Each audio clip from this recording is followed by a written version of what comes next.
Estamos de nuevo este espacio de cada lunes para la formación política de nuestros cuadros, de principios y valores, para nuestra formación en la doctrina peronista, para que una vez por mes nos encontremos aquí y todos los demás lunes nos encontremos por Zoom para formarnos en doctrina, para analizar los temas de actualidad, para conocer sobre la gestión y también para que al encontrarnos acá presencialmente podamos tener una ida y vuelta, discutir.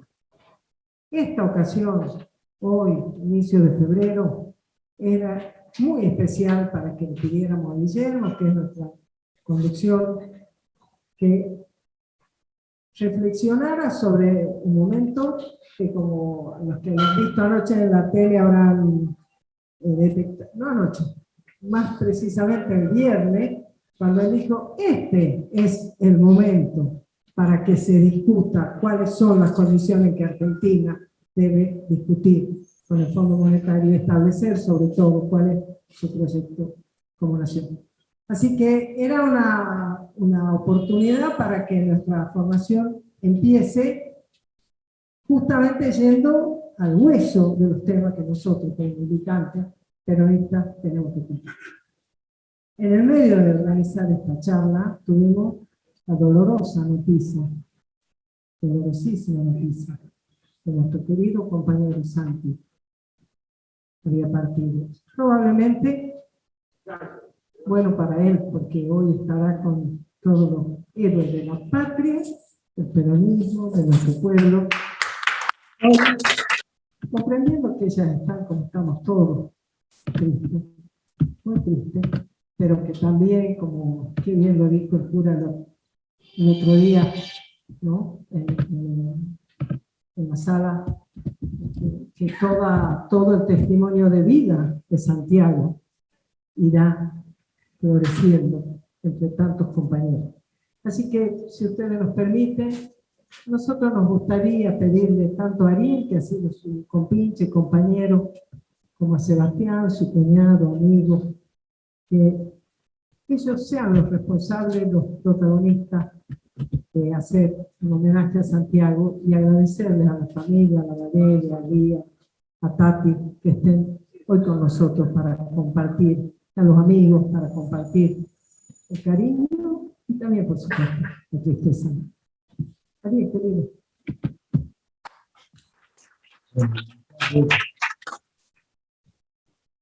Primero le quiero agradecer a cada compañero Guillermo, a Adrián, a Sisi y a la Pinti que me dan la oportunidad de homenajear a Santiago, ¿no?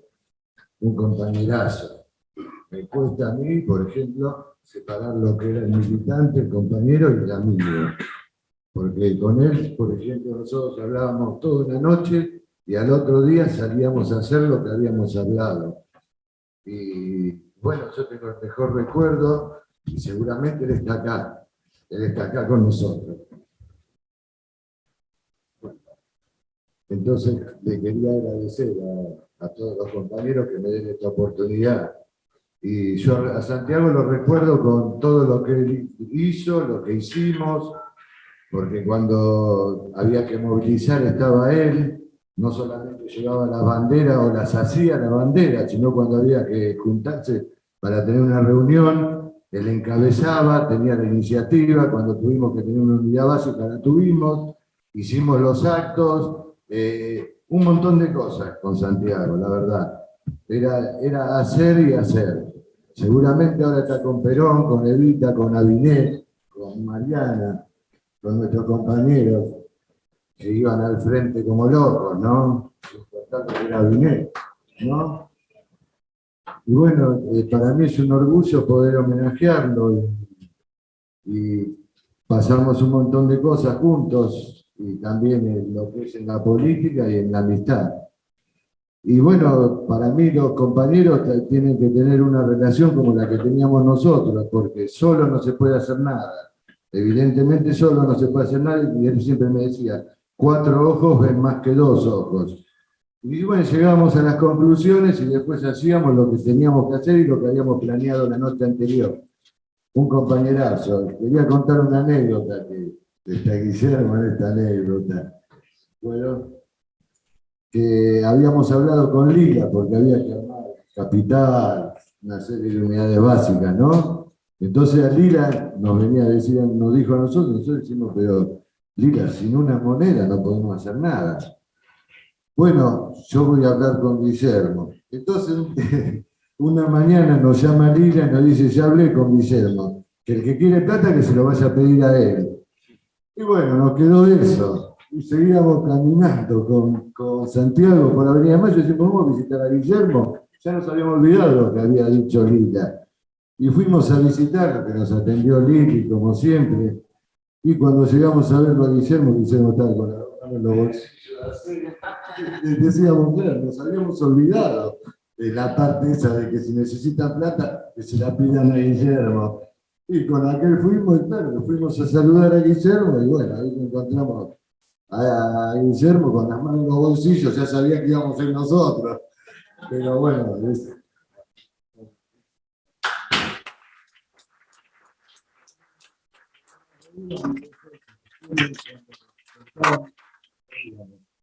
y bueno, compañeros, ahora Santiago está con nosotros, está acá, y yo sinceramente lo voy a llevar a Santiago como bandera. Para todo lo que intente hacer, lo voy a llevar acá adentro.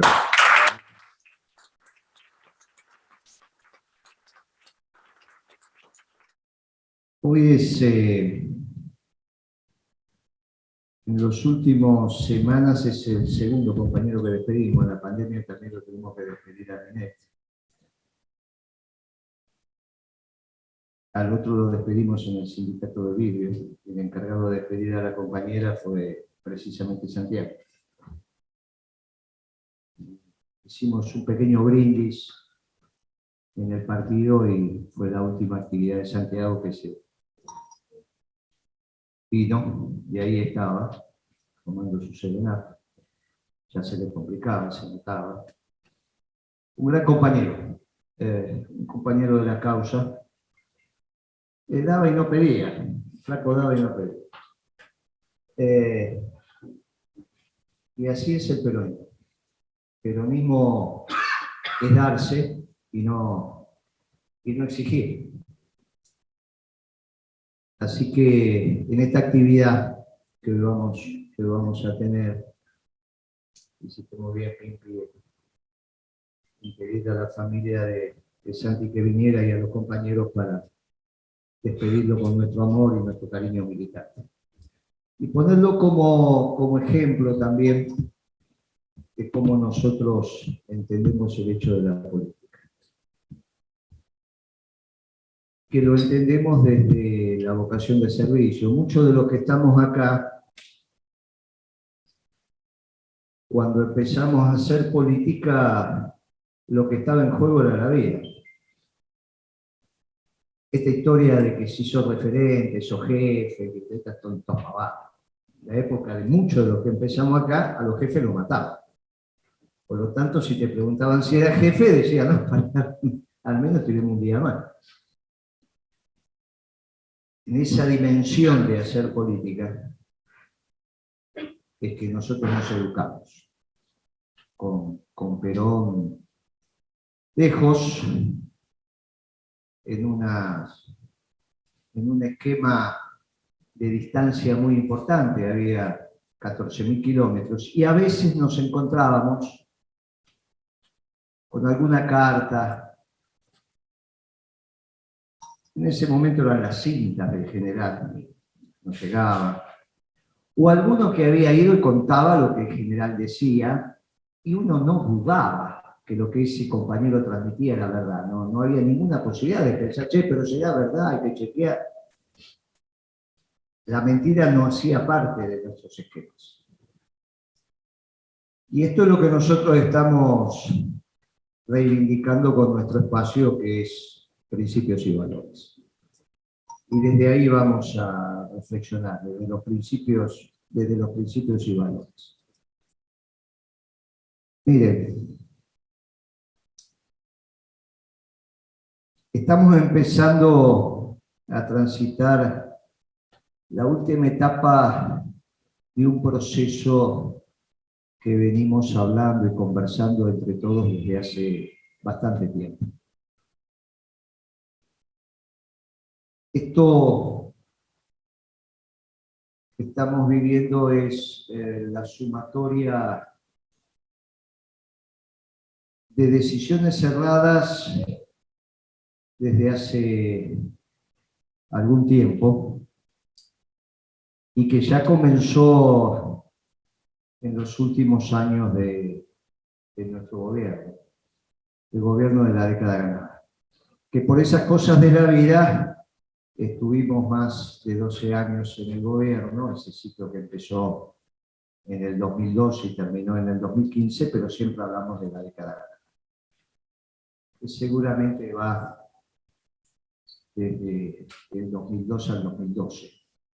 Y a partir de ahí, una sumatoria de errores cometidos que naturalmente van llegando al desenlace. Entre esos errores está el no haber comprendido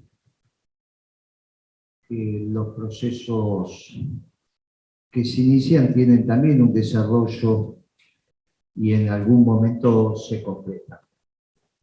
Y eso había pasado con nuestro esquema. Nuestro esquema no se había agotado. Nuestro esquema se había completado, como un vaso cuando se completa y después necesitas otro vaso para seguir llenándolo de contenido. A nosotros, y esto ya lo he dicho, nos pasó lo mismo que le pasó al general Perón en el año 52. Muchísimos años después, pero el proceso es el mismo. Durante la guerra, la industria en el mundo, la manufactura, era básicamente la europea. Y el consumo de manufacturas argentinas, desde una herramienta, los pisos de un edificio, de una casa, las vigas con las que se construían, los cerámicos, los artefactos sanitarios, las griferías, los libros, eran europeos. La manufactura era europea. De ahí la importancia del puerto. Recibía los barcos, se bajaba la mercadería, se distribuía. Ese proceso se interrumpe. Se había tenido un proceso de interrupción en la Primera Guerra Mundial, pero se interrumpe decididamente en la Segunda Guerra. Y ahí arrancan como se puede el proceso de industrialización argentina, con lo que había. Empezamos. Algunas cosas estaban más aceleradas, otras cosas con menos desarrollo. Y el peronismo tiene que ver con eso. Tiene que ver con industrializar el país. Con productos donde estaba la demanda y obviamente no estaba la oferta. La manufactura europea se dedicaba a hacer otro tipo de manufactura, en este caso la manufactura para el hecho bélico. Y eso dura hasta el inicio de los 50. Inicio de los 50, la manufactura europea se empieza a recuperar. Y en esa recuperación se vuelven a generar los viejos mecanismos de comercialización de los que acá compraban en Europa cuando había que comprar y dejaron de comprar cuando no había para comprar. Y vuelven a comprar cuando hay algo para vender. Y ahí aparece un tema muy relevante, que es lo que le pasa a Perón. La manufactura europea empieza a ser más barata que la manufactura argentina, e incluso de una calidad superior, porque son décadas de conocimiento de cómo hacer las cosas, que no son pavadas, no son pavadas el cómo hacer. Ahora eso está en discusión, parecería ser que el saber hacer está en discusión. Hasta que probamos un jamón crudo español o italiano. Entonces, ¿qué les pasa a esto que hacen el jamón? No, lo que pasa es que se alimentan no sé con qué y qué sé yo. Y son siglos de saber hacer.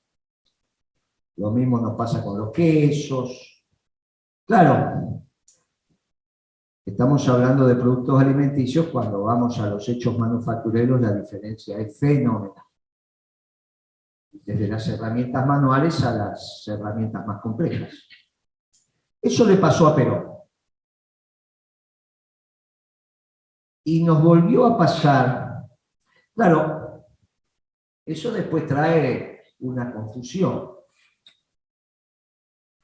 Nadie va a negar la virtud de los fideos argentinos, pero si aparecen fideos italianos y a un precio, bueno, nos damos un gusto, ¿está bien? Si vamos con el aceite de oliva nos damos un gusto, y si vamos con una herramienta manual, la diferencia, algo de eso se repite en el 2012. Y lo empezamos a ver. En ese momento había que tomar desde el Poder Ejecutivo la decisión de dejar de premiar el consumo para premiar la inversión, porque solo la inversión es lo que mejora. ¿Cómo hacemos para hacer un buen jamón? No tenemos las famosas bellotas. ¿Cómo no vamos a tener las más famosas bellotas? Se ve que tiene la bellota y se la trata de reemplazar, y agarramos el pata negra o español y vemos lo que pasa. ¿Qué reemplaza la bellota española? Es muy fácil. Cuando vas a los componentes, llegas al girasol, y el aceite de girasol tiene el mismo componente que el aceite de la bellota, que es lo que hace que cuando el animal come la bellota tenga esa grasa distinta, más el arte de curar el cuarto trasero del animal, que se llama jamón. Esta pavada, hay un montón de conocimiento, más la voluntad de hacer las cosas como hay que hacer.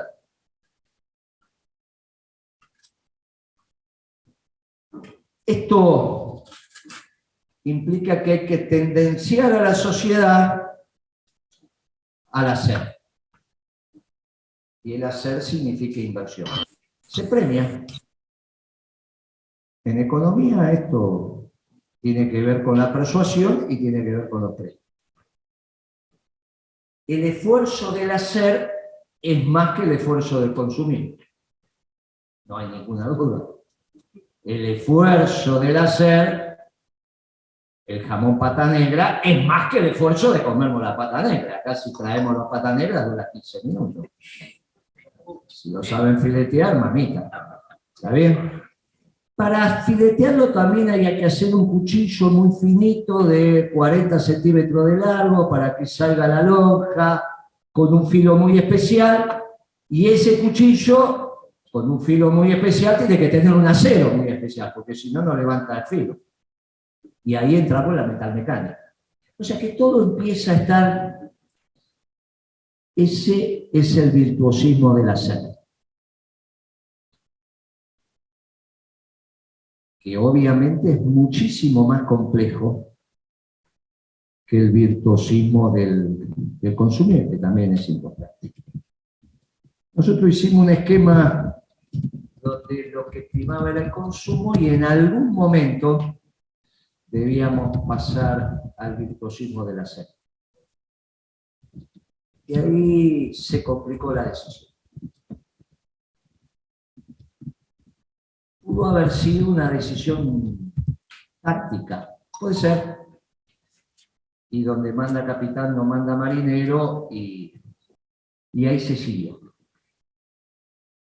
13, 14, el 13 como podíamos, 2013, el 14 ya se empezaron a tomar, visto hoy a la distancia, hace 8 años atrás, ya decisiones de núcleo duro, que son decisiones que toma Kicillof. Y ahí el esquema económico, visto después de algunos años, obviamente empieza a virar. Situación que el análisis en ese momento, en el fragor de las decisiones, no estaba tan claro, pero empieza a virar. Empiezan a tomarse decisiones que no hacían al núcleo duro de lo que habíamos hecho en la década ganada. Se pierden las elecciones y viene Macri. Y Macri ya tiene una decidida voluntad y se visualiza en sus políticas de que hay un sector de la economía argentina que ya no es relevante, que sobra, que es un debate que preexiste a Macri. Porque alguna vez Kicillof fue a 678 y dijo, suelto de cuerpo, que él podía fundirlo a Roca, el dueño de Techint. No dijo, puedo reemplazarlo y nosotros somos mejores haciendo acero que Roca, nosotros como Estado. Dijo, lo puedo fundir. Porque ya en el debate en nuestro gobierno era si era imprescindible que la Argentina hiciera acero. Si uno dice acero, dice aluminio. Yo participé de ese debate, pero me pasó lo mismo jueves o viernes, cuando escucho ese audio de Alberto Fernández con Putin, donde le explica que Argentina va a ser la puerta de entrada de Rusia, y empieza a hablar con Putin como si fuera que está tomando un café acá en la esquina, como si fuera un viernes a la noche, entre dos muchachos, el otro escuchaba, pero donde, y vos decís, esto es una joda.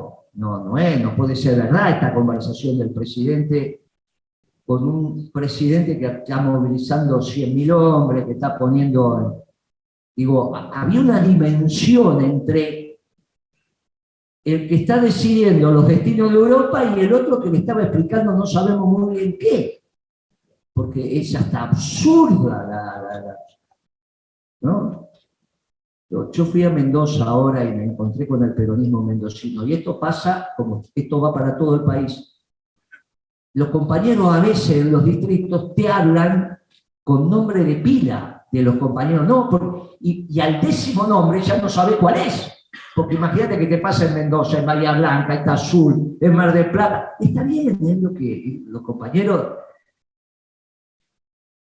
pero entre presidentes eso no es normal. Cuando a mí me participé de ese debate sobre si teníamos que tener industria de base, esto es, entre otras cosas, acero o aluminio, yo pensé que era una joda. Estaba la ministra del área, estaba Kicillof, algún otro, y yo digo, pero ¿están hablando en serio? Claro, lo debo haber dicho de una manera que obviamente dijeron, no, bueno, nunca más habló. Pero se debatía si la Argentina tiene que hacer acero. En nuestro gobierno. O aluminio. O sea, ustedes imagínense la Argentina sin fabricar acero. Ustedes piensen que cuando yo tenía la edad de los muchachos más jóvenes que están en este auditorio, gracias a Dios, haciendo política, la Argentina hacía aceros especiales. No que tenía una fábrica de acero. Hacíamos esos aceros extraños y ahora los importamos. Teníamos varias fábricas de acero, incluso los de aceros especiales. Hoy no hacemos ni acero para hacer resortes. El acero para hacer resortes importado. En esa época era obvio que era nacional. Todo eso se fue deteriorando a un nivel que hoy se está, ya en nuestro gobierno, si vamos a hacer acero, no aceros especiales, acero. No un acero quirúrgico que quizá es... No, acero. Si vamos a hacer los laminados de la chapa para hacer heladera, auto y todas estas cosas que tenemos de acero. y si por ahí es mejor importarlo. En nuestro gobierno yo participé en ese debate. Eso está relacionado con vamos a quebrar a Roca. Miren, estos son visiones de cómo la Argentina tiene que participar en el mundo y cuál es su lugar.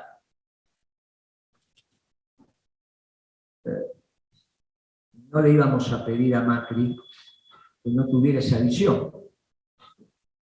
Ellos tienen una visión de una Argentina que no es industrial.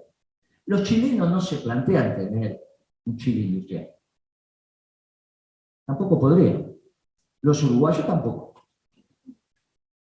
La Argentina siempre se planteó un destino industrial. Y el problema que tenemos es que si no, no vamos a agotar nuestra fuerza de trabajo. Todos los que quieran trabajar no van a tener trabajo si no hay industria, porque el resto de la economía no alcanza. Ahí viene la solución de Durán Barba, la escribió y la dijo, ¿no? Sobran argentinos, que es la vieja solución de la sociedad rural, principio del siglo XX. ¿Hasta dónde tiene que poblarse la Argentina? Ellos decían un argentino cada 3 vacas. 50 millones de vacas es lo que alcanza, lo que puede aguantar el territorio argentino, era 15 millones. Digo, esto que parece tontería, no son tonterías, son diseños de país que se conversan exactamente como lo estamos conversando nosotros aquí. Por eso ayer con Graña, los que vieron, dije, mire que para explicarle al presidente la situación económica no es un seminario de un fin de semana, son 5 minutos, 10 minutos. Pero que trabajar del presidente es complicado, entonces no hay. Si el presidente no tiene comprensión del hecho económico, y es muy difícil. Y hay que tener esta velocidad para que en 5 minutos, 10 minutos, plantear la posición y que se entienda. Esto que tiene que ver con estas visiones de Argentina, son visiones de esquemas globales de funcionamiento que tienen que ver también para el mundo, cuántos aguanta el mundo. Si Argentina no aguanta 45 millones de habitantes para que vivan bien, ¿el mundo cuántos aguanta? 7.000, 8.000, 9.000 millones o menos. Bueno, Durán Barba dio una respuesta a eso, lo escribió en perfil, se lee, y van circulando por ahí, en algunos cenáculos de la inteligencia mundial, dice, bueno, esto da para... Se revita aquello de el informe de Roma del 50, para cuánto, los recursos del mundo, para cuántos aguanta. Después, desde esos proyectos globalistas, se definen las direcciones que tienen que tomar algunos pueblos, pensando que lo pueden imponer. Y después vienen las resistencias de los pueblos. Lo que nos aconteció entre Macri y Alberto Fernández, que estas conceptualizaciones profundas siguen siendo las mismas. Las que empezaron con Kicillof y pensamos que eran simplemente una decisión coyuntural de la presidenta. Ahora nos damos cuenta que es estructural y nos damos cuenta que hay un hilo conductor. Por ejemplo, Álvarez Agis es un hilo conductor. Sí, pero bueno, es un muchachito, ¿qué importancia puede tener? Hasta que una compañera nuestra, el viernes pasado, dice, mire que él trabajaba en Edenor. En la época ya de la Alianza y de Menem, era un economista de esa Edenor. Cada uno no lo tenía, pensaba que era del grupo. Hay un hilo conductor. Y resulta que Lustó también es un hilo conductor, porque era asesor de algunos sindicatos en la época de Menem.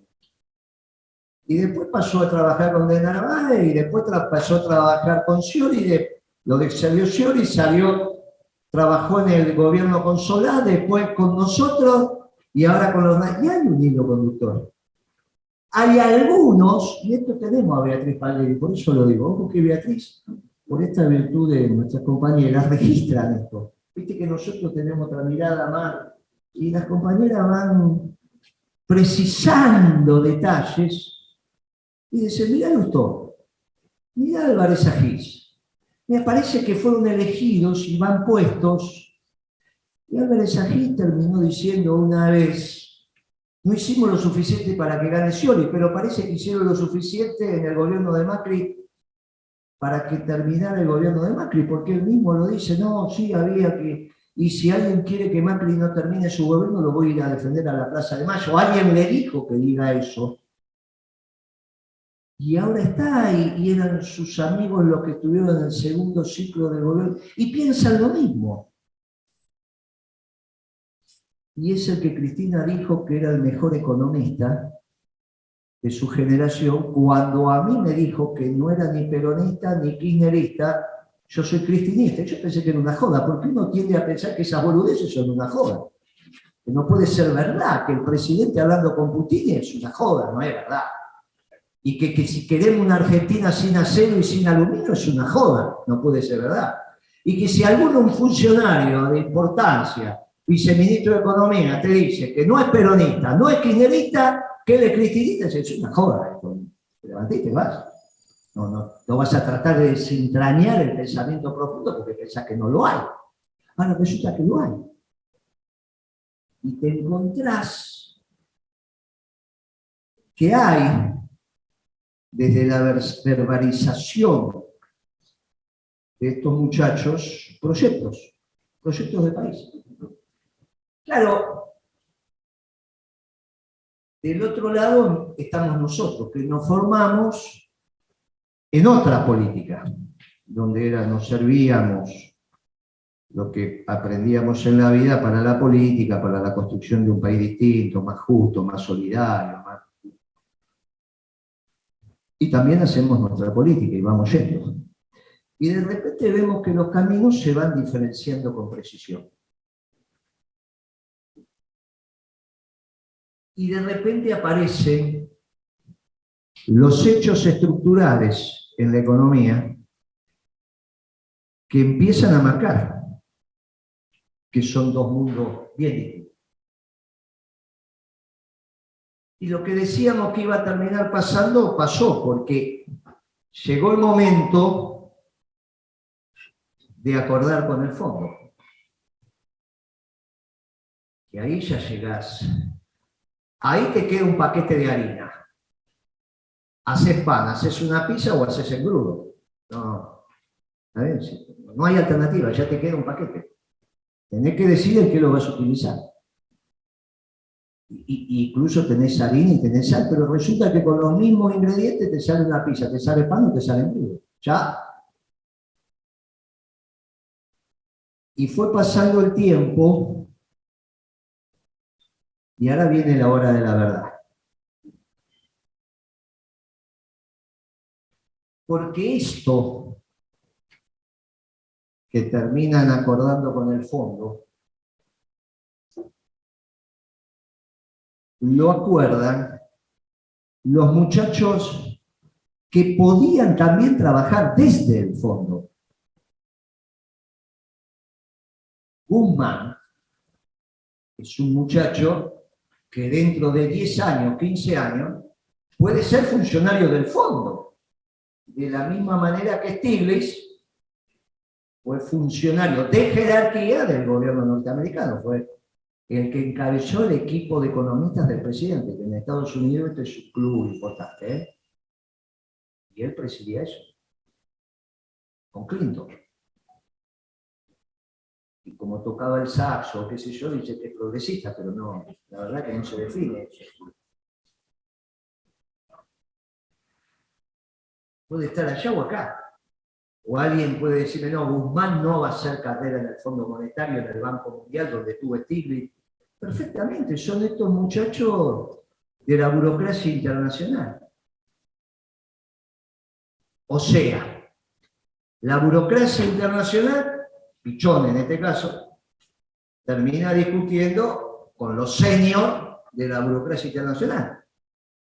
y más o menos tiene que pensar parecido, o sea, los códigos de comunicación son parecidos. Y por eso hicimos un artículo que decía del fondo viene lo que al fondo va. En realidad pasa esto, cuando vos le ponés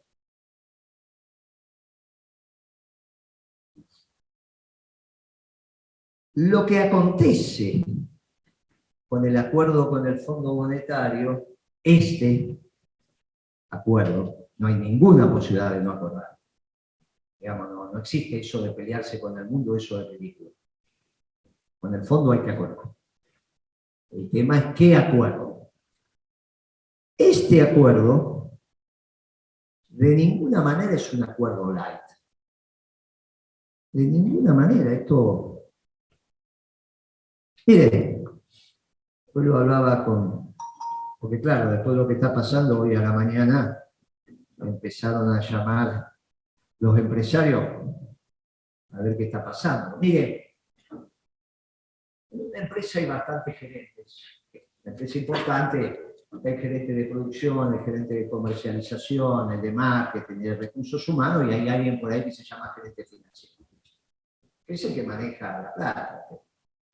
Cuando las cosas andan bien, ese no es importante. Cuando el accionista ve que el negocio se le complicó, que la empresa se le complicó, al primero que llame es al financiero.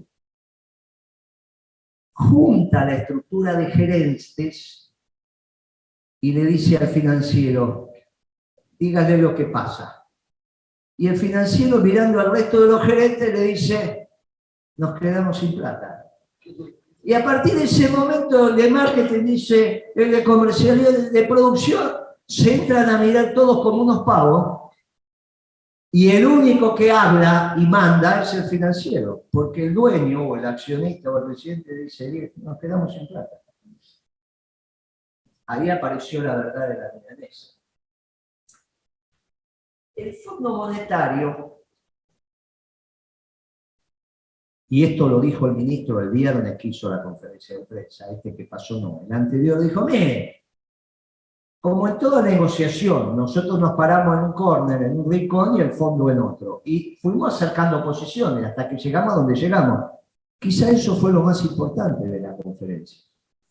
Dijo, fuimos cediendo, el fondo cedió y nosotros seguimos, y al final nos encontramos. ¿En dónde se dio el fondo? Y el fondo se dio en el tema fiscal, que una cabeza muy extraña como la de Alberto Fernández y algunos más de este gobierno, piensa que seduce el tener déficit fiscal y que es una cosa progre, importante, relevante, que a la economía le hace bien tener déficit fiscal. Y resulta que nosotros hicimos la década ganada con superávit fiscal. Pero yo me canso de decirlo y no toman nota. Muy bien. Me parecería ser que era déficit fiscal o muerte. Digamos, la pelea era porque el fondo aceptara que la Argentina siguiera teniendo déficit fiscal. Y entonces, mira lo que aceptó el fondo. Estamos ante un fondo distinto. Aceptó que la Argentina, porque parece ser que es virtuoso, funcionemos con déficit fiscal. Claro, le dijeron que sí. Aún sí, habla el otro y dice, ahora decime vos lo que quiero. Vos decime lo que querés, ya me aceptaste esto. Y el fondo le dijo, no, algo muy chiquitito, nos vamos a ocupar solamente de la política monetaria. El déficit fiscal te lo llevaste. Yo me voy a ocupar de la política monetaria. Vamos a fijar unas pautas para la política monetaria, que en la empresa sería el gerente financiero. Porque cuando uno tiene que reaccionar rápidamente en una empresa que se está yendo a pique, lo primero que hace es agarrar lo poco que queda en la caja, cualquiera que sea contador o haya estado en un concurso, en una quiebra, haya asesorado. Llega la empresa y le van a mostrar la línea de producción. No, no, eso dejarlo para después. No, pero te voy a explicar cómo transformar. No, no, vamos a la caja, vamos a la tesorería, déjame ver lo que tenés. Nos sentamos en la caja y ahí empezamos a ordenar todo lo demás. En algún lugar uno hace basa y dice, de acá manejo. Lo mismo hace el fondo con Argentina, con una característica también importante. El tipo que es el responsable final de acordar con la Argentina, antes de la Georgieva esta, la húngara o la búlgara, no sé qué, es un brasilero, presidente del Banco Central de Brasil con el gobierno progresista de Dilma. Lo que pasa es que Dilma, al igual que acaba de ganar en Chile, cuando tuvo que elegir los que iba a poner para administrar la economía de Brasil, eligió dos neoliberales.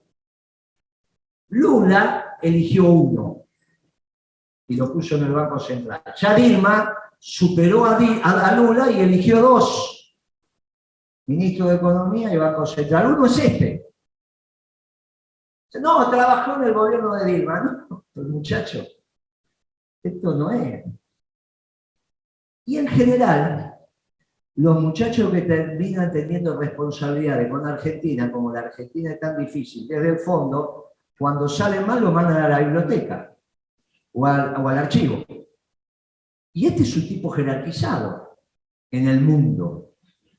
No quiere perder su prestigio y sabe lo que hace.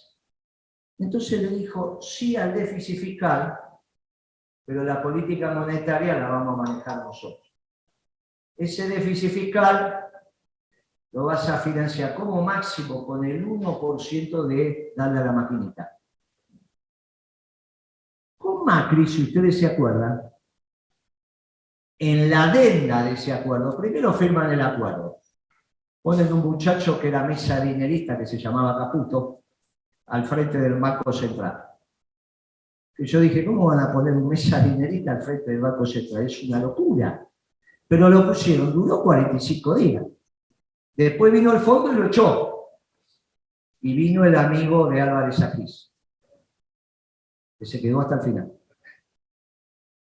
Pero en esa adenda, Salderi se llamaba, en esa adenda que se firmó, el fondo le dice, ahora no podés emitir más plata. Ustedes piensen que a Macri le dieron 44.000 millones de dólares, no importa después, le dieron 44.000 millones de dólares en un año y perdió las elecciones. No es que las perdió. Ahora dicen, vos vas a poder emitir el 1% del PBI, que a valores de hoy son alrededor de 500.000 millones de pesos. No es nada. Claro, acá viene una digresión interesante. El dueño del Banco Central, el Banco Central tiene un dueño, el Banco Nación tiene un dueño. Esta galería tiene un dueño.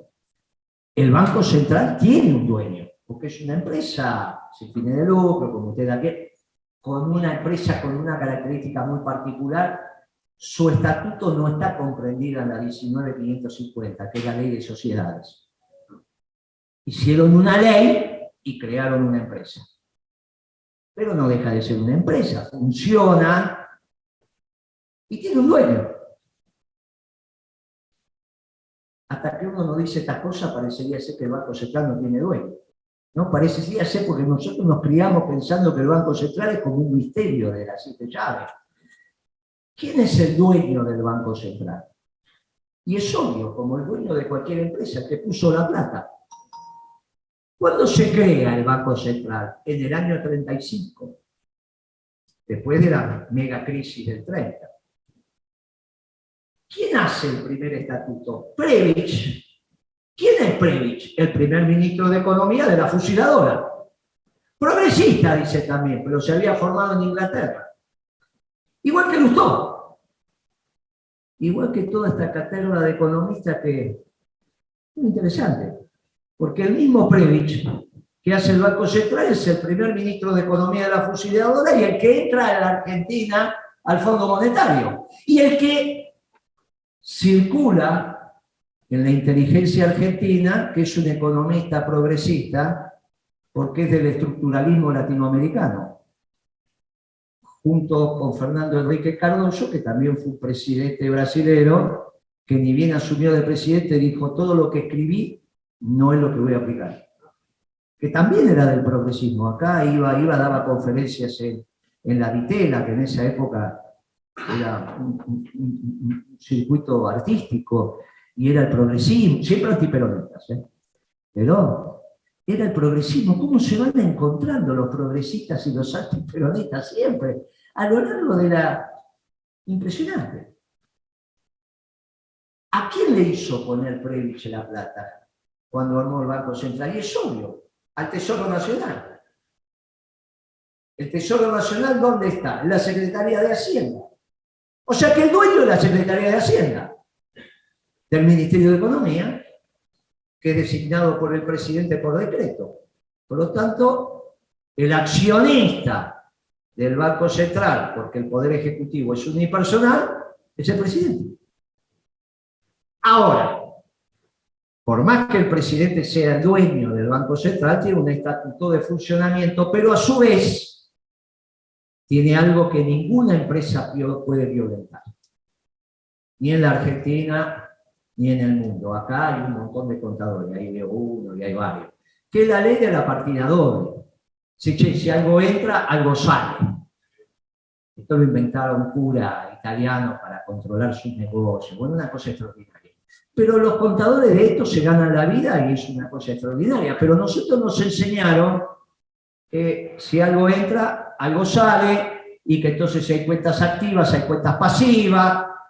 Y entonces, cuando el Banco Central, que es el que tiene la facultad de crear plata, de darle a la maquinita, no es que el presidente llama y dice: hace plata.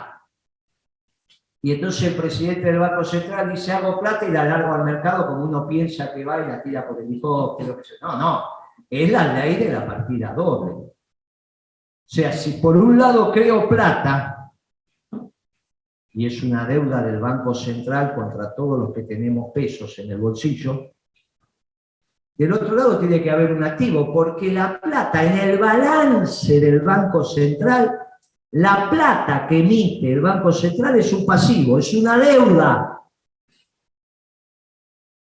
Ahí aparecen las famosas reservas, que es un activo del Banco Central, que es lo que compensa el activo, ese pasivo. O sea, que cuando el Banco Central crea plata y aumenta su pasivo, tiene que aparecer algo en el activo.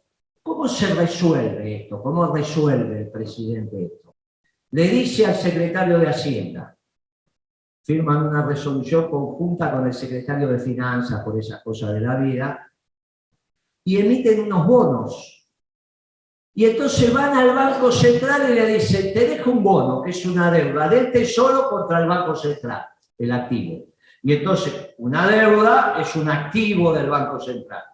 Y le da plata, como descontar un cheque. En vez de descontar un cheque, es un bono. Le compra el bono y se lo da con plata. Ese bono después no se paga nunca, pero contablemente está. ¿Qué hizo el Fondo Monetario? Y le dijo: mirá que solamente le vas a poder dar el 1% del PBI con bonos nuevos para que te dé plata. Casi nada. A Macri le había dicho 0, a este le dijo 1, pero la verdad que entre 0 y 1, muchachos, Macri perdió las elecciones. Así que entre 0 y 1. ¿Es la única manera que tiene el Banco Central de crear plata? No. Si un exportador vende y entran dólares, los dólares quedan en el Banco Central, emite plata y le da al exportador los pesos. Y la tercera manera, ya hay dos maneras de que el Banco Central crea plata: para financiar los bonos que le vende el Tesoro, compra, El exportador, cuando vende, entra dólares y por el otro lado se lleva pesos. Y la tercera es si la economía crece. Supongamos que la economía, como pasó en la década ganada, empieza a crecer. Demanda crédito, pasa al banco y el banco dice no tengo plata. Y al final le dicen al Banco Central, che, están todos pidiendo crédito y yo no tengo con qué darle. Y el Banco Central le presta plata a los bancos a su vez se la prestan al público, a las empresas, y ahí va la tercera manera de crear plata. Después hay algunas más, pero estas son las más importantes. Ahora, ¿cómo va a crear plata después de este acuerdo con el Fondo del Banco Central? El tema externo estamos todos escuchando que viene complicado. Que la sequía, que esto, que aquello, que la... va a estar difícil. Que haya crecimiento y que se demande crédito va a ser difícil por el sector privado, porque encima la tasa de interés tiene que ser positiva, va a estar difícil. Los que se quedaron trabajando la segunda quincena de diciembre, enero, lo que va de febrero, está difícil la calle, ¿eh? No estoy hablando de la costa, estoy hablando acá, ¿eh? Está difícil, ya todos están viendo que la caja no reacciona. Y por el otro lado, te ajustaron el torniquete. Conclusión, el brasilero dijo, como fui presidente del Banco Central de Brasil, sé cómo se maneja la economía desde el Banco Central, voy a hacer lo mismo en la Argentina. Con esto me garantizo que no me van a echar. Lo que pasa en la Argentina es otra cosa. Pero no me van a echar. O sea, yo voy a seguir siendo un tipo prestigioso. Y acá empiezan a decir que es un acuerdo light. Y es un acuerdo durísimo.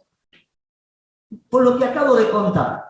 Difícil de entender, piénsenlo. Por ahí, pero piensen, no es tan difícil de entender. Es fácil, muchachos, la ley de la partida doble. No te dejo crear plata y encima venís con una inflación bárbara. Si no alimentás la plata, no creas plata y los precios aumentan, cada vez con la misma plata podés comprar menos. Es muy fácil. Muchachos, esto se entiende muy fácil. Si yo tengo la misma cantidad de plata y los precios aumentan, con la misma cantidad de plata y los precios aumentaron, tengo que comprar menos mercadería. Por lo tanto, tengo que producir menos. Esto se sabe. Yo desde la caja manejo la empresa. Para bien o para mal. Y acá se sentaron en la caja y dicen la de pesos y la de dólares. Y de ahí van a manejar. Claro, cuando ahí empieza lo que ustedes leyeron ayer. No, pero Guzmán no contó todo. No es que no contó. Lo dijo, pero no lo entendieron. Porque ¿cómo entiende la política esto? No es tan fácil. ¿Cómo hace Alberto, que es profesor de Derecho, qué sé yo? ¿Cómo hace Cristina para entender esto si no se lo explica? Cuando se lo explican es un lío bárbaro. Porque ya es tarde. Y entonces dice, no, pero no me lo explicaron, sí, se guardó información. Bueno, muchachos, es lo que es. Entienden lo que entienden. De este lado, el economista nacional y popular tiene que agudizar la capacidad de hablar con los que toman la decisión política para que lo que dice se entienda rápidamente en los 5, 10, 15 minutos, sabiendo que después entra otro economista que no es nacional y popular y va a decir cualquier cosa. Por ejemplo, año 2004, ya los banqueros argentinos iban a ver a los ministros de nuestro gobierno, llámese De Vido, llámese, y le ofrecían plata. Porque ya se notaba que empezaba a sobrar y que había. Pero yo te consigo plata. Imagínense si a un ministro no lo seduce que le den plata. Vos tenés el presupuesto y vienen por afuera y te dicen, por acá tenés más plata. Es la tentación. Si no hay una comprensión de lo que significa esa plata, la agarro y pasa lo que pasa. Porque la política, por eso los proyectos son colectivos. Y cada uno tiene que hablar, y la política, a pesar del presidente, tiene que entender que el proyecto colectivo, y que sabe lo que sabe. ¿Qué va a saber un abogado de esto que estoy contando? ¿Qué puede saber? No, porque fue intendente, porque fue gobernador, pero eso ahí no hay economía, ahí lo que hay es hacienda, cobro y gasto. Economía es una cosa. Por eso los proyectos son colectivos. Por eso se construye entre todas las disciplinas, y lo que aprendes en el mercado, y lo que aprendes caminando, y lo que aprendes viviendo, y hasta el pelo más delgado hace su sombra en la tierra, porque de todo se aprende. Como enseñaron ayer en algún programa, el diálogo es aprender a escuchar, no hablar. Ayer hubo un programa que pasaron de uno de estos periodistas que se fue a vivir 10 días en un convento, se fue con los benedictinos. Sí, flaco. Se fue 10 días y yo tuve un fin de semana y este estuvo 10 días. Pero el abad le dice, no, el diálogo no es hablar, es aprender a escuchar, por eso acá no hablamos. El diálogo es aprender a escuchar. Y en política también. No es hablar, y menos hablar primero. Es escuchar. Después tomar la decisión y bancarse la decisión. Pero no es hablar, no es tengo una idea, que fue lo que dijo Cristina cuando salió de Comodoro Pi. Y nos sorprendimos ahí cuando dijo, tuve una idea, me estuve pensando y tengo una idea. Vamos a hacer unidad ciudadana. Tengo una idea. ¿Cómo vamos a hacer política con tengo una idea? ¿Pero cómo puede ser? ¿Pero cómo puede ser? No es la metodología correcta. Y llegamos al final, porque en esa mesa se ha acercado los que son iguales. Guzmán sabe que lo que le pedía a la política, que era el superávit fiscal, el fondo le iba a decir que sí, porque no es el tema fundamental. El tema fundamental es lo monetario, que es lo que él dijo que sí, y es lo que al otro le interesaba. Y ahora estamos en este lío. ¡Horrible! Este acuerdo, que yo lo veo verde para su firma, si se firma, es un lío espantoso, tan espantoso como lo que firmó Macri. Por eso no sabemos si es un préstamo a 2 años, 2 años y medio, a 10. Ni se ponen de acuerdo qué tipo de préstamo es. Pero si lo firman, es espantoso. La salida de esto es una derrota electoral catastrófica, que es lo que se empiezan a dar cuenta. Cristina ya está, ya tiene una edad, Máximo no, es un pibe de 44 años. Entonces, se preserva porque quizás tenga vuelta, si es que tiene.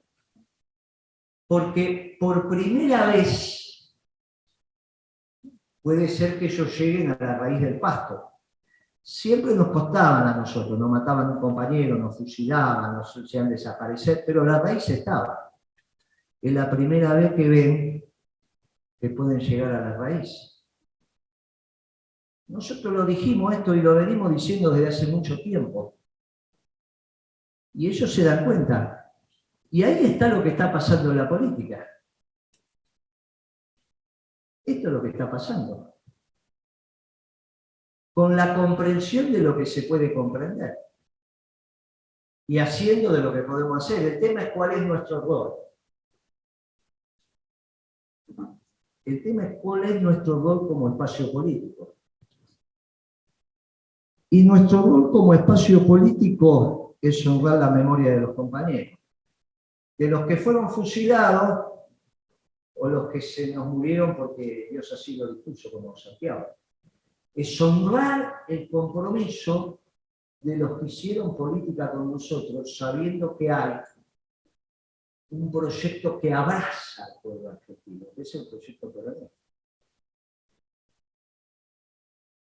Que abraza al pueblo argentino, no que lo desplaza. Ninguno de nosotros dice que sobra un argentino. Más, si nos apretan, dicen, no, somos pocos, tenemos que ser más. Después dice, che, pero pará, bueno, por ahí con los que estamos, vamos creciendo normalmente. Pero no va a haber uno acá que dice sobran argentinos, que se vaya. O como decía Durán Barba, los mataron. O se morirán. Porque no alcanza. Mire, nosotros somos de un proyecto que abraza al pueblo. Lo quiere, lo ama, lo cobija. Y fundamentalmente con dirigentes que tienen que predicar con el ejemplo, que es el contagio más intenso. Claro, si no podemos no acordar con el fondo, tenemos que buscar una solución. De pagarle al fondo sin lastimar al pueblo, porque lo que acaban de firmar es de una recesión tan pavorosa que van a sufrir los que ya están mal, que son los primeros que se caen. Ser cartonero va a ser un lujo.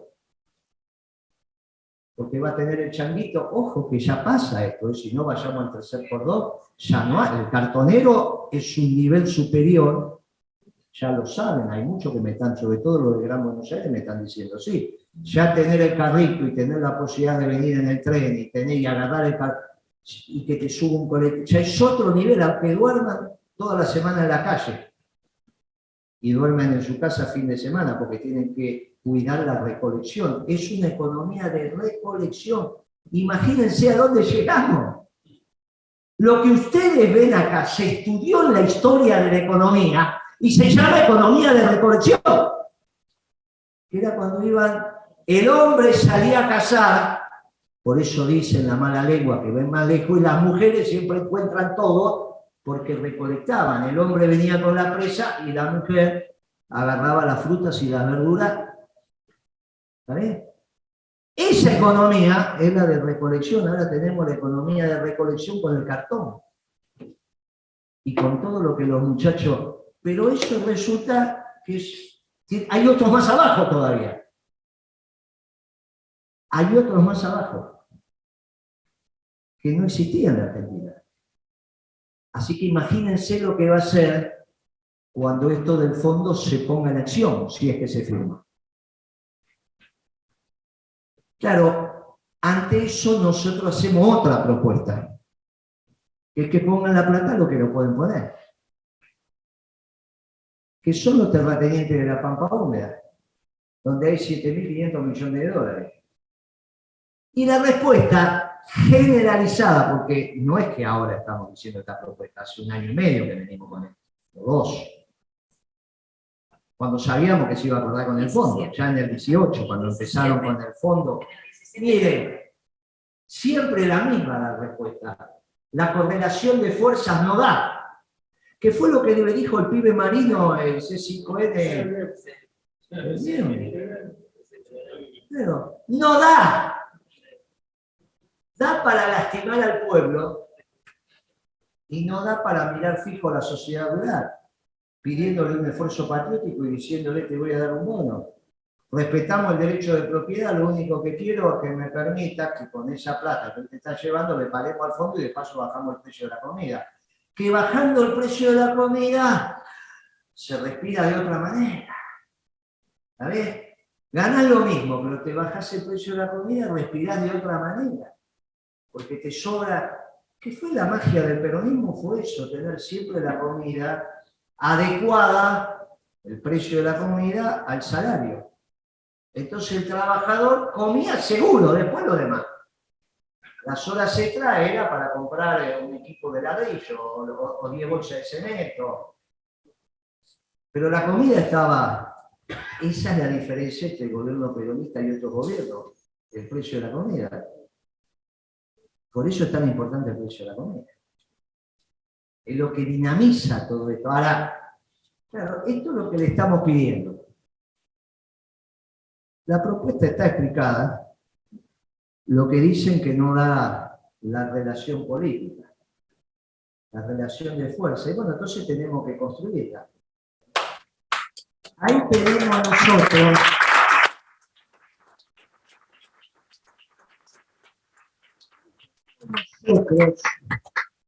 el deber ser para nuestro pueblo y una propuesta que abraza a nuestro pueblo, que tiene que arreglar con el fondo, pero no bajo las espaldas del pueblo, sino bajo las espaldas de los que pueden honrar esto. Mire, ayer hicimos un lío bárbaro en lo de Graña, que hoy están las repercusiones, porque hablé de Roca. Armé un lío bárbaro. Armé un quilombo bárbaro. Hoy si ven la inteligencia de lo que están diciendo, es el problema de qué les pasa. Ya habla de Roca. Ya habla de Roca. Primero porque Roca era tucumano, si uno es un homenaje a Pinque, por ejemplo, que todavía habla en tucumano, después de 25 años habla en tucumano. Ya no lo vamos a poder reeducar en eso. ¿Por qué Roca? Yo el pensamiento económico de Roca estamos lejísimos, pero lo que pasó con Roca que venció la fuerza centrífuga de la disgregación nacional. Está bien, ¿no? Que venció la fuerza, que hoy están presentes. Lo de Mendoza Libre, lo de... No es menor, no es la única provincia que ha dicho esto. Esto que nos pasó, que ya hasta trucha la falopa es una cosa, esto es impensable, ¿no? Van a tener muchachos que se van a morir, que van a caer como moscas. Esto, muchachos, es obvio que la fuerza, lo que está pasando en Rosario, todo lo que está pasando en la Argentina lo venimos hablando hace tiempo. Son las fuerzas de la disgregación, que nosotros le dimos un nombre técnico que es anomia, pero son las fuerzas centrífugas que están venciendo a las fuerzas centrífugas, las que tiran para la construcción, contra las fuerzas centrífugas que tiran a la disgregación. Nunca. Y dije, pero con una doctrina, la del general Perón, que la encontró en el seno de su pueblo, porque es una Argentina que tiene que contener a todos los hijos, no la Argentina que no contiene a todos los hijos. Es Roca con la doctrina verdadera. Les mandaba un mensaje a ellos para que hagan un esfuerzo patriótico. Miren, el problema es que la sociedad rural es la que está conduciendo, como condujo la 125. Y lo que hay que explicarle es que se tiene que dejar conducir en un proyecto conjunto. Y vamos a hacer el esfuerzo. Y si no está lo que dijimos el sábado, porque el sábado me agarró un periodista, una mezcla de los pibes de la cámpora de la primera generación, mezclado con los radicales, que me decía, tu propuesta está bien, pero no se puede y van a bombardear la plaza. Y me lo dijo, van a bombardear la plaza de vuelta. Y yo le dije humildemente, entonces habrá que pelear. Yo nací en un pueblo valiente, Santiago era valiente, yo lo vi pelear. Yo lo vi, cruzó la calle, se agarró a trompada y no miró para atrás a ver cuántos iban. Yo lo vi. Porque decían girar. Un día que íbamos a hacer un acto, hablaron girada y de repente el flaco arrancó, frenaron los autos y se agarró a trompada con tres. Claro, cuando vieron que el flaco estaba peleando y reaccionaron, cruzaron el resto y los tres, esos no había manera. Pero el flaco cruzó sin mirar para atrás. Ni siquiera miró para el costado para ver si había que parar los autos. Por eso digo que era guapo, porque yo lo vi. Nosotros somos un pueblo valiente. O van a tomar las decisiones porque amenazan bombardear o cortar la ruta o hacernos los ojos, o no sé qué. Con nosotros, muchachos, nosotros hacemos lo que hay que hacer, como dijo Ariel recién. Hacemos lo que hay que hacer. Siempre dentro de la ley y el orden. Por eso sale por ley. El orden que da la ley. Pero no me van a venir a amenazar y diciendo que entonces, no, muchachos, somos un pueblo valiente. Entonces, humildemente, mirando, le decimos, mire, es lo mejor para el país. Ustedes no pueden agarrar los 20 centímetros de humus y llevárselo a otro país. Su destino es el destino de la patria. Y nosotros lo integramos en la patria. Lo único que pedimos es que nos dejen salir el fondo y que le debamos a ustedes. Porque las condicionalidades van a ser mucho menores. No me van a manejar la política monetaria. No va a ser necesaria una recesión machaza. No van a echar a los muchachos del fondo tampoco. Les vamos a terminar pagando y se van a ir como hicimos la década ganada y todo bien. Si no queremos pelearnos con el mundo. Simplemente estamos diciendo, no puede ser que el origen de los fondos sea lastimar al pueblo. Y encima, como no saben si el pueblo se la va a aguantar que lo lastimen, entonces te ponen un montón de veamos. Y yo le dije, mire, hagan un punto fijo, se instalan en el Banco Central y cada vez que liquidan las exportaciones se llevan su pedazo, que era que se llevaría el terrateniente. Es muy fácil. Es una cuenta muy sencilla. Todos los días le estamos girando. Y cuando ves que todos los días le giramos, no hay ningún inconveniente. En un ciclo más, en otro menos, porque depende cómo venga la liquidación de las exportaciones vinculada a la cosecha, pero se la llevan todo el tiempo. Y todo el tiempo le vamos bajando. Y entonces, como vas cobrando, no me tenés que poner tantas condicionalidades. Y yo puedo resistir ese modelo global. Porque puedo generar alianzas, siempre hay posibilidades de resistir. Capaz que hasta gana Trump de vuelta en Estados Unidos. Están más asustados los demócratas. ¿Está bien? Nosotros fuimos los primeros que dijimos que queríamos, ojo que gana Trump en Estados Unidos. En el año 16 lo decíamos acá en esta sala, guarda que va a ganar Trump, ¿eh? Se va a armar un lío bárbaro en el mundo. Nosotros lo empezamos a seguir.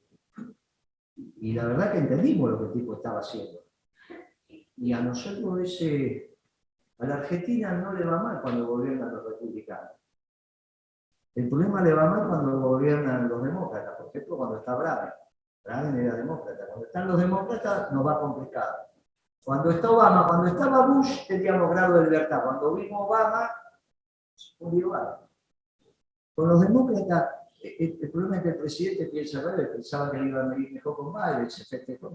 Nos va a volver a ir bien o mejor si gana el otro. Y ni le digo a los obreros mexicanos, le va a ir mucho mejor. Imagínense lo que va a quedar de la industria automotriz argentina si en esta ruta de la seda resulta que los chinos no van a vender los camiones, los autos, ya van a... Toda pavada, muchachos. ¿Qué es lo que pasaba? ¿Qué es lo que dijo el presidente mexicano? Compren a nosotros los autos a nosotros, no a los chinos. Pero no es lo que quieren los chinos. Yo no estoy en contra de los chinos, ellos hacen su país como, pero déjennos a nosotros hacer nuestro país como nosotros queremos.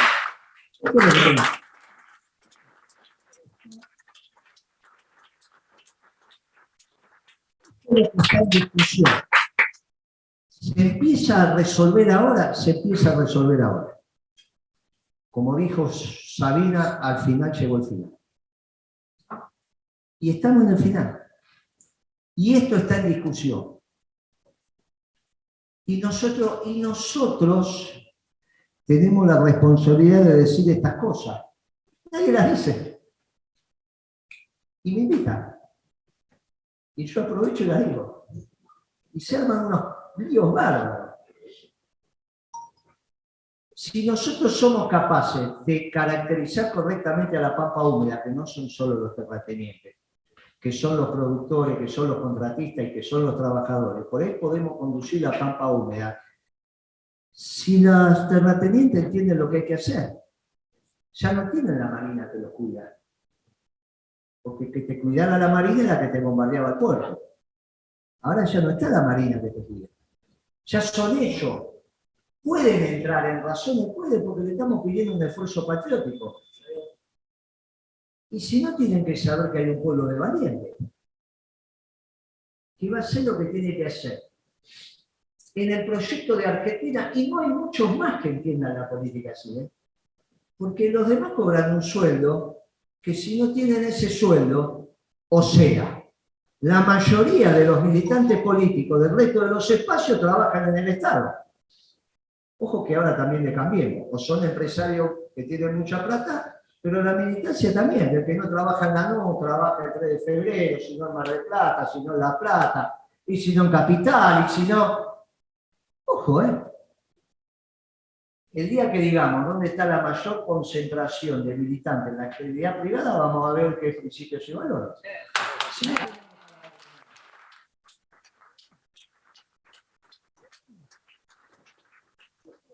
Somos lo que somos, después no tenemos para los fiscales, es verdad.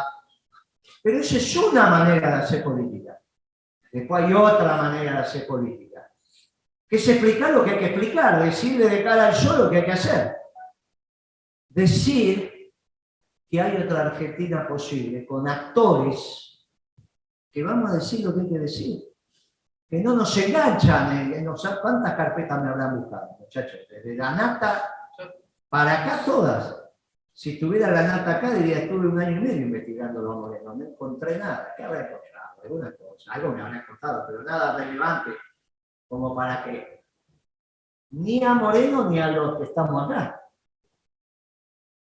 No choreábamos nosotros la Secretaría de Comercio, pero no choreaba el último inspector, porque el pescado se cubre por la cabeza. Entonces, cuando vos predicás con el ejemplo,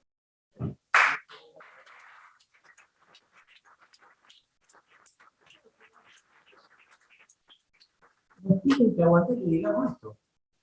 Entonces, ahora discuten la propuesta Moreno, hace cuenta, se equivoca, confunden el tipo de cambio, o terminan diciendo, no da la relación de fuerza. Y uno dice, mirá, si Evo hubiese pensado en la relación de fuerza, no surgía peronismo. Nunca hicimos nosotros, miren si cuando empecé Juventud Peronista de la relación de fuerza, del otro lado eran los militares. Ridículo. Miren si cuando se creó la Juventud Peronista en el año 58 o 57 iba a ser la relación de fuerza. Ridículo. Hicimos política pensando en la relación de fuerza. Hicimos política pensando dónde estaba el bien y dónde estaba el mal. Y nosotros íbamos del lado del bien. ¿Dónde estaba la luz? ¿Dónde estaba la oscuridad? ¿Dónde estaba la injusticia? ¿Dónde estaba la injusticia? ¿Dónde estaba el amor? ¿Dónde estaba el odio? ¿Dónde estaba la paz? ¿Dónde estaba la guerra? ¿Dónde estaba lo colectivo y dónde estaba lo individual?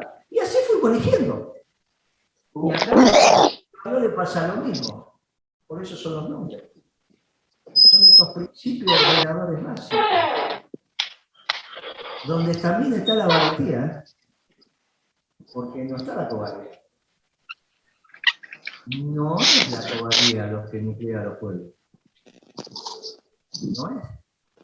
Y lo tenemos que decir, porque si no van a pensar que van a mirar fijo y por más ley que haga, y eso los han convencido. No está la relación de fuerza, entonces no lo hacemos, castigamos a la autoridad. Hasta que aparezca una norma plan que se les planta, les hace los chorizos como se los hizo a Caballo y después se ponen a llorar como se puso a llorar a Caballo. Entonces son todos locos. ¿Qué es lo que les está pasando? Entran en un desorden donde aparece la desbandada. Y se empiezan a desbandar porque el peronismo no renuncia. No es que renunciaron. Los peronistas no renuncian. Porque nunca se renuncia a la lucha, que es lo que arma nuestro eje vinculante. Nosotros inauguramos una básica en Merlo, y la que la madre del secretario general decía, nosotros luchábamos, yo lo vi a Perón, que me van a venir a contar a mí lo que está bien y lo que está mal, y lo que es un buen gobierno o un mal gobierno. Yo le digo, 80 y pico de años. Cuando gobernaba Perón, estábamos bien, y todos los demás son malos. ¿Qué me vienen a explicar? Este gobierno a mí no me hace falta, está mal, la gente tiene hambre, y si tiene hambre está mal. ¿Cómo? Y ese es el peronismo básico, muchachos, el ABC. Y del otro lado, nosotros estamos con esos compañeros. Y esta es la obligación nuestra como militantes. Y por eso la importancia para formarse, porque los que estamos acá ya somos la generación que nos vamos yendo, menos las mujeres. Lo valoran. Ella se está esperando. Pero nos vamos yendo. Nos estamos yendo. Y por eso la formación está muy importante. Y por eso les agradezco la atención que me han dispensado en algo donde lo hemos hecho un lujo, donde hablamos de economía y de coyuntura, pero también de nuestra razón de ser. La razón de ser la memoria del proyecto colectivo de un pueblo valiente como el pueblo argentino, que quieren sacarnos de raíz, pero mientras estemos nosotros no van a poder. Se quedarán con la superestructura, pero no se van a quedar con la cena de los domingos o el almuerzo de los domingos. Pero nosotros nos vamos a ocupar de seguir haciendo peronistas, porque vamos a seguir haciendo hijos buenos, hijos solidarios. Vamos a seguir formando bien a nuestra gente. Porque quizás nuestros hijos no están en la actividad, claro, cuando tuvieron padres, que todos los días sí, bueno, pero son buenos. Los hijos que hicimos nosotros, se dediquen o no a la política, son buena gente. Y uno los mira Y son buena gente, porque hicimos buena gente. Y están en nuestros principios y valores. Un poquito más, un poquito menos, pero son buena gente. Los ponemos del lado de los buenos. Y con eso no van a poder, y algún día la luz aparecerá. Eso sí pasa que se firma con el fondo. Pero puede pasar que no se firme. Y también se arma un lío. O puede pasar que el pueblo argentino diga basta. Resulta que un gobernador empezó a explicar que a su esposa la mataron en el tercer cuerpo de ejército en la sala de tortura. Y es un gobernador en la actividad, no lo decía. Y ahora lo empezó a decir. No, pero lo empezó a decir. Al ocaso de su vida, lo empieza a decir. Dice, yo no hice política porque quería ganar plata. Hice política y mataron a mi esposa. Y yo estoy acá, dando testimonio que quizás a los que no están, en el caso de Santiago, los vamos a honrar diciéndole fortísimo política. Y es un gobernador en ejercicio. Hay que escuchar el discurso. Interesante, después dijo Paco, pero interesante. Y hay otros gobernadores, hay otros intendentes, y hay otros dirigentes políticos, secretarios generales del sindicato, que dicen, Guillermo, ¿qué nos vamos a...? Lo estamos despidiendo. ¿Qué nos vamos? No vamos a dar el buen combate. ¿Pero cómo no vamos a dar el buen combate? ¿Qué otra gracia nos puede dar Dios en el don final que nosotros agradecerle diciendo el mismo el buen combate? Y nosotros vamos a dar el buen combate. Por eso, mis queridos compañeros, los felicito que se capaciten. Y de este lado, donde entre todos nos caracterizamos por capacitarnos en el día a día, no le garantizamos la victoria. Solamente le garantizamos la lucha.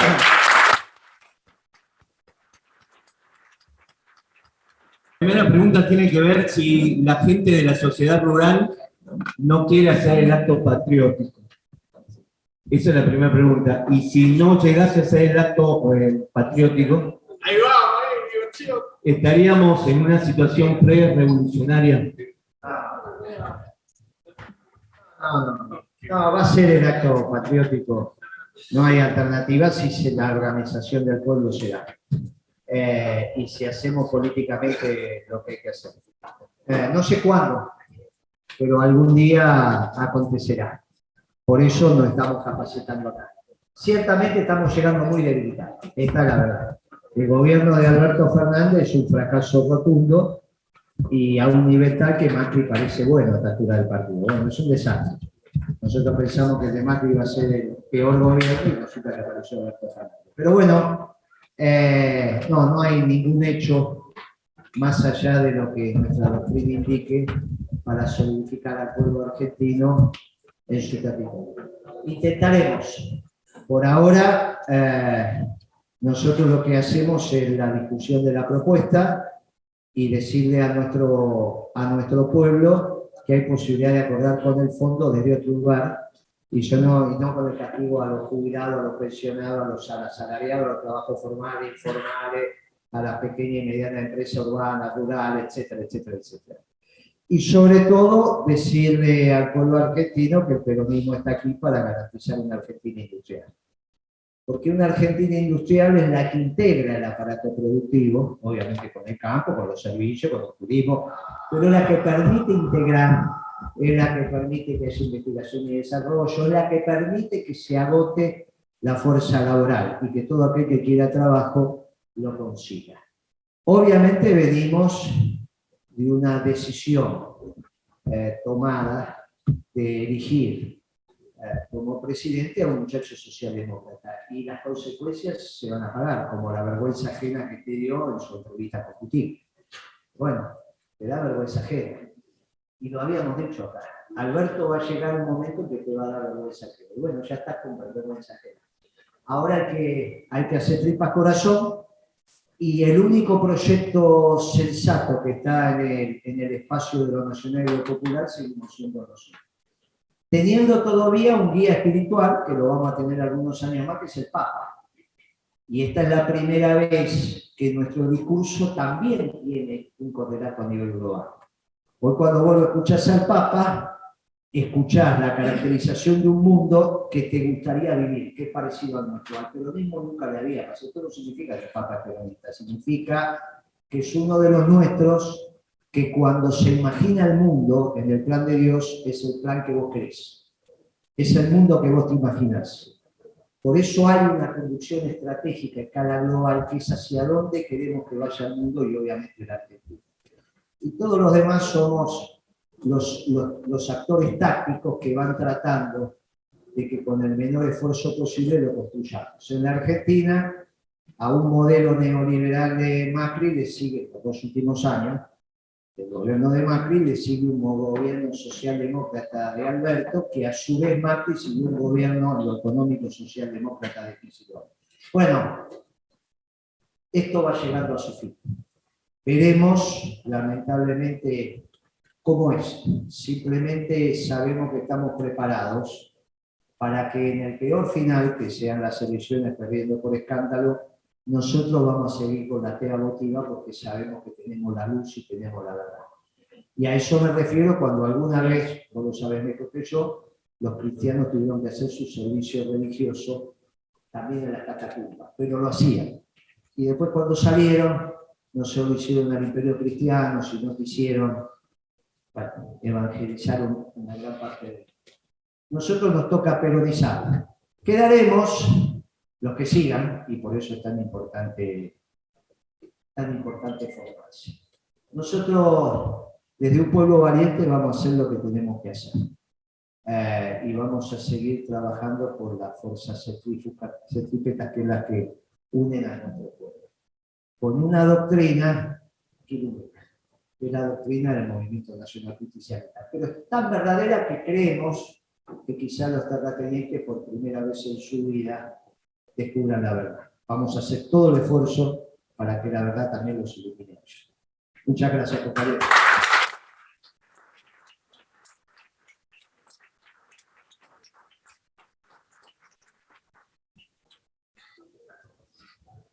Mira, hay un compañero que desde Zoom pregunta si Guillermo cree que los chinos van a inyectar 12.000 millones de dólares. Y no sé, ¿tú has dicho que los reyes son los padres? ¿No? Que los reyes son los padres. Por si alguien tenía duda. No, la verdad es que es poco serio toda esa, me parece a mí, todas esas versiones que hay respecto de cuál es el papel que Rusia y China iban a jugar para que nosotros pudiéramos. No tiene ningún. La única cosa que puede hacer los chinos es lo que le convenga a los chinos. Y pondrán plata si lo usamos para comprarle a ellos, capaz. Por ejemplo, se me ocurre a mí que yo de economía no sé nada. Estaríamos redondeando porque hay gente con hambre acá.